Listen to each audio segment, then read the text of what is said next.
భారత్కు చెందిన గనుల రంగ దిగ్గజ సంస్థ వేదాంత గ్రూప్ చైర్మన్ అనిల్ అగర్వాల్ కుటుంబంలో తీవ్ర విషాదం నెలకొంది. ఆయన కుమారుడు అగ్నివేష్ అగర్వాల్ అమెరికాలో మరణించారు. కుమారుడి మరణంతో తన జీవితంలో చీకట్లు కమ్మాయని ఎక్స్ వేదికగా అనిల్ భావోద్వేగపూరిత పోస్టు పెట్టారు. అలాగే తమ సంపాదనలో 75% సమాజానికి ఇస్తానని పునరుద్ఘాటించారు.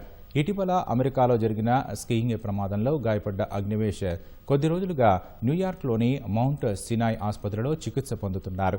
ఈ క్రమంలో ఆయన ఆసుపత్రిలోనే అకస్మాత్తుగా సంభవించిన గుండెపోటుతో మరణించారు. ఈ మరణ వార్తతో అనిల్ కుటుంబం శోకసంద్రంలో మునిగిపోయింది.